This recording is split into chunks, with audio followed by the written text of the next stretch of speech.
اعوذ باللہ من الشیطان الرجیم بسم اللہ الرحمن الرحیم۔ شروع خدا کا نام لے کر جو بڑا ہی مہربان نہایت رحم کرنے والا ہے۔ السلام علیکم ورحمۃ اللہ وبرکاتہ۔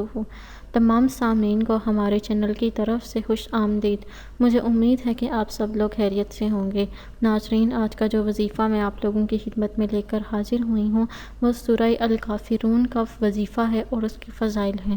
دوستو، یہ بتانے سے پہلے میری آپ لوگوں سے چھوٹی سی درخواست ہے کہ آپ میری اس ویڈیو کو لائک کریں اور اپنے دوستوں کے ساتھ شیئر ضرور کریں۔ شیئر آپ لوگوں نے اس نیت کے ساتھ کرنا ہے کہ یہ ویڈیو آپ لوگوں کے لیے صدقہ جاریہ اور رسالہ ثواب کا ذریعہ بنے گی۔ دوستو، ہو سکتا ہے کہ آپ کے شیئر کرنے کی وجہ سے کسی انسان کی بہت بڑی پریشانی یا مشکل حل ہو جائے۔ دوستو، آپ لوگوں نے یہ وظیفہ کیسے اور کس مقصد کے لیے کرنا ہے اس کے بارے میں اب آپ لوگوں کو بتاؤں گی۔ اگر کوئی شخص چاہتا ہے کہ وہ پوری زندگی شرک کے عمل سے بچا رہے اور خدا کے غضب کا شکار نہ ہو تو وہ اس مقصد کے لیے یہ وظیفہ کر سکتا ہے۔ یعنی کہ آپ شرک و بد اعتقادی سے حفاظت کے لیے اس وظیفے کو کر سکتے ہیں۔ جو شخص اس سورت کو نماز فجر کے بعد ایک مرتبہ ہمیشہ تلاوت کرے گا، انشاءاللہ تعالی وہ شرک اور بد اعتقادی سے محفوظ رہے گا۔ ہر قسم کی حاجت روائی کے لیے بھی آپ سورہ الکافرون کا وظیفہ کر سکتے ہیں۔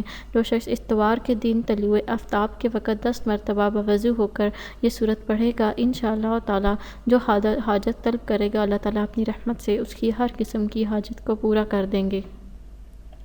اس کے علاوہ بیمار کی صحت یابی کے لیے بھی آپ اس سورت کو پڑھ سکتے ہیں۔ جو شخص بیماری میں مبتلا ہو اور کوئی دوا اثر نہ کرتی ہو یا ایسا مرض ہو جس کی دوا معلوم نہ ہو تو اس مرض سے صحت یابی کے لیے سورہ الکافرون بوضو ہو کر 1001 مرتبہ تلاوت کرے اور مریض پر دم کر دے اور پانی پر دم کر کے مریض کو پلائے، انشاءاللہ تعالی مریض جلد صحت یاب ہو جائے گا۔ اتوار کو طلوع آفتاب سے پہلے یہ سورت 10 مرتبہ پڑھ کر آپ جو بھی دعا مانگیں گے انشاءاللہ تعالی وہ آپ کی دعا قبول ہو جائے گی۔ اور اس کے علاوہ آپ اس سورت کو پڑھنے کی وجہ سے آپ ہر قسم کے عصیب اور جادو ٹونے کے اثر سے بھی محفوظ رہیں گے۔ دوستو، اگر آپ لوگوں کو آج کی ویڈیو پسند آئی ہے تو کمنٹس میں اس کا اظہار ضرور کیجیے گا۔ میری اللہ پاک سے دعا ہے کہ اللہ پاک آپ سب کو صحت و تندرستی عطا فرمائے، آمین۔ دوستو، اگلی ویڈیو تک مجھے اجازت دیجیے، اپنی دعاؤں میں یاد ضرور رکھیے گا۔ اللہ حافظ و ناصر۔